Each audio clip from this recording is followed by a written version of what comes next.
Assalamualaikum anak-anak, selamat pagi, selalu ceria. Sudah sarapan belum?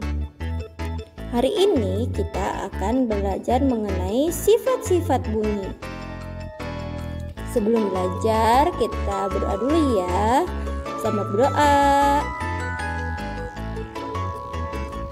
Sifat-sifat yang dimiliki oleh bunyi yaitu 1. Bunyi termasuk ke dalam gelombang longitudinal. Yang kedua, memerlukan medium untuk merambat.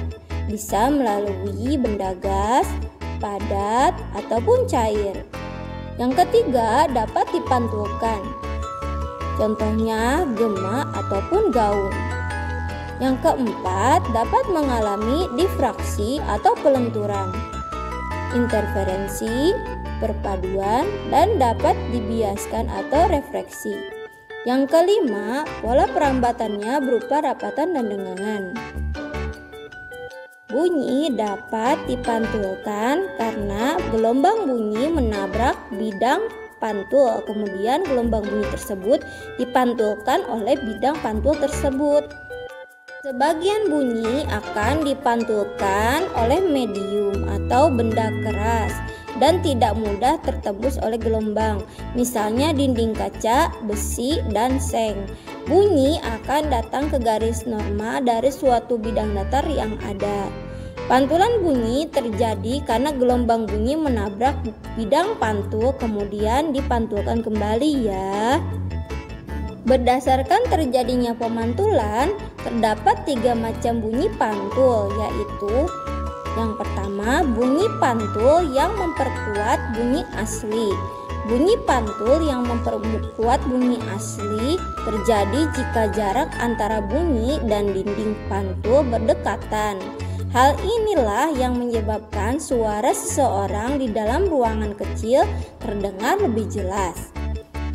Yang kedua, gaung atau kerdam.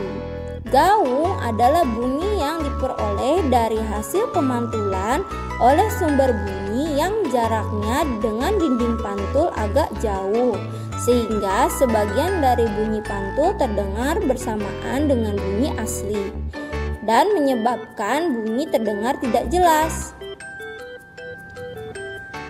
Untuk meredam terjadinya gaung pada tempat-tempat seperti bioskop, tempat hiburan, gedung pertemuan, studio musik, dan sebagainya, maka dipasangkan lapisan peredam bunyi pada dinding-dinding ruang tersebut. Lapisan peredam ini biasanya terbuat dari bahan karton, gabus, wol, atau busa karet, yaitu bahan-bahan lunak untuk mengurangi terjadinya pemantulan bunyi. Dan yang terakhir adalah gema. Gema adalah bunyi yang diperoleh dari pemantulan di mana jarak antara sumber bunyi dan dinding pantul sangat jauh, sehingga keseluruhan bunyi pantul dapat terdengar setelah bunyi asli. Misalnya, bunyi pantul orang yang berteriak di lereng bukit. Setelah mendengar penjelasan dari Bu Guru mengenai sifat-sifat bunyi, silakan kalian kerjakan tugas yang tadi Ibu berikan. Selalu berdiskusi dengan orang tua dan tetap berada di rumah ya. Wassalamualaikum.